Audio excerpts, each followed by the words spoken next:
What's going on, everyone? I hope everyone's having a great day. It's been a while since I made a YouTube video, but I'm not gonna make any excuses, so we're gonna get right into it. We are driving this 2016 Chevy Silverado LTZ Z71, and I wanted to review this truck or make a video of the truck because one, it's just a very nice truck, and two, it's a nice truck. So this truck I really like. I've said it before, I'm usually more of a Ford truck type of guy, but then I get into something like this and it's like, man, like there's a lot of good choices out there, and I thought let me make a video of this truck. In the future I'll make another video of maybe like a Ford F-150, and so on and so on. So like I said, this is a 2016 Silverado LTZ Z71. So this one's pretty loaded. It has all the off-road features, 4x4. This one has a leveling kit, which makes it sit pretty high. I don't know much about leveling kits or lift kits, but I was told it has a leveling kit, and they said it's a 3-inch level in the front and a 1-inch in the back.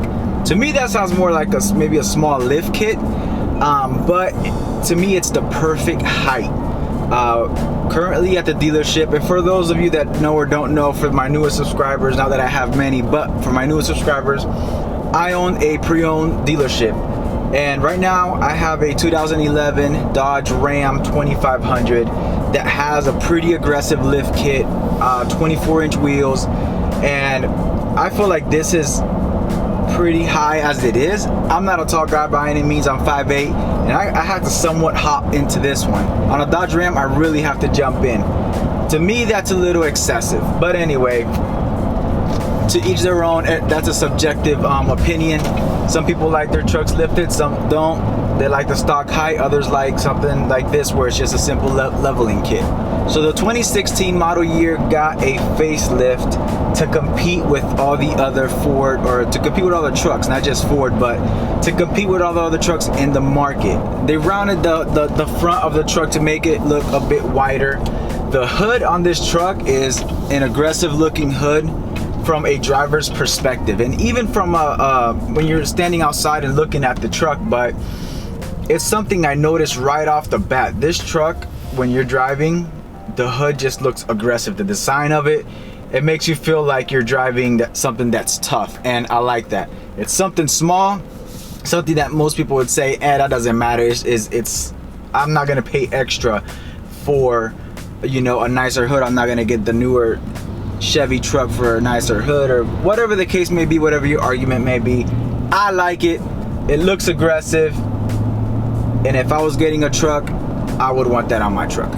Or if I was getting a Chevy Silverado, I would want that on my truck. But anyway, this truck has the 5.3 liter V8. That's not new to Chevy. 355 horsepower, 383 foot-pound of torque. Now, what I find really impressive is that this truck can tow up to 11,500 pounds. That's a lot of weight. Not that you want to max out the capability of what this truck can tow, but that's a lot of weight to tow.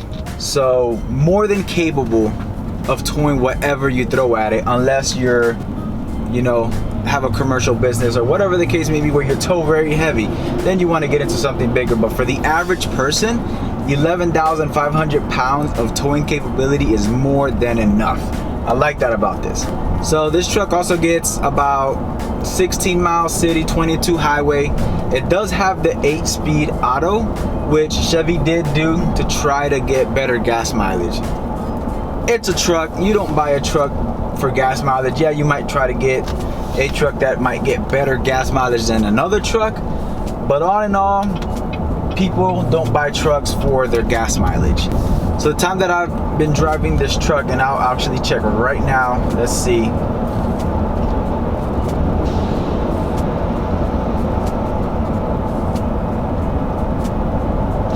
So the best that I was able to get on the truck from the time that I've driven it, which wasn't very much, you know, the way the fuel economy meter works on this, it gives you every 25 miles, your average MPG for the last 25 miles. So I did drive it for at least 25 miles, and the best that I got was 17.4, 17.5, around there. And that's light driving, and that's more highway driving than city.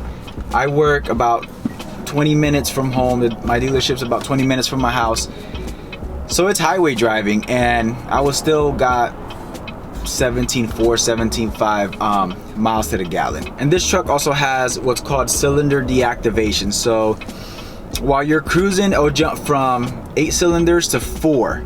Now, when you're on cruise control, it would always stay at 8 cylinders. I did not see it drop to the 4 cylinders while I had it on cruise control, which is unfortunate because I think that's when you would get your best fuel economy, being that you're not fluctuating speeds. Now, whenever you're not on cruise control and you're just driving and you're not putting the pedal to the metal, it will fluctuate from V8 to 4 cylinders. It's there. I don't know how much it actually works as far as fuel economy, but it's there. It's a feature that the truck has, so I figured I'd mention it. So this truck, being the LTZ, does have a lot of features. It has heated, cooled seats. It has a heated steering wheel. I'm in Florida. I would never use a heated steering wheel, but for those that live in colder areas, a heated steering wheel would be a lovely thing to have. But again, LTZ, so it has a heated steering wheel, heated cold seats. It has a button for us shorter guys. So for me, this sounds funny, but it's hard for me to find the perfect seating position. I'll tell you why, especially on a truck, because I can put the seat back, but then I feel like the steering wheel is too far away, or I put the seat back and I feel like the pedals are too far away, and I don't like sitting too close to the steering wheel. But at the same time, I feel like I can't really put my seat at the position where I like it best without feeling like I'm reaching out for the pedals, mainly the pedals. This truck has a feature where I can move the pedals, the brake pedal and the gas pedal, forward and back. I love that. Again, something super simple, something that most people probably would never use, but I find it convenient. I like convenience, and I would want it in my truck. So it's a feature that this truck specifically has, so I figured I'd mention it. This truck has also has wireless charging. Again, not all Silverados will have the wireless charging, but this one does have it. And I don't know if it's just what it is, if it's not working. I would have to look into it, but it doesn't charge my iPhone. It charges Android phones, but it doesn't charge my iPhone. I find that interesting. And it does have Apple CarPlay. So if you like to have your phone connected to your car, it has Apple CarPlay. You can view your text messages, send a text message straight from the screen here. Something that's very convenient to have. I don't recommend texting and driving, but it's something that's there if you'd like it. You can also check the weather. It has a weather feature. It is a subscription based deal, but if you want it, it's there.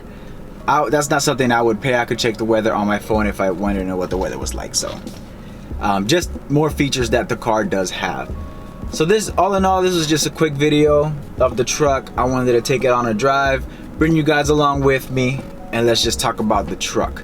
Oh, one thing I forgot to mention, this is the double cab. So the back seat isn't as spacious as a full crew cab, and I'm a dealer, so I try to purchase as many trucks as I can. So the truck market, at least where I'm at here in Florida, is super strong.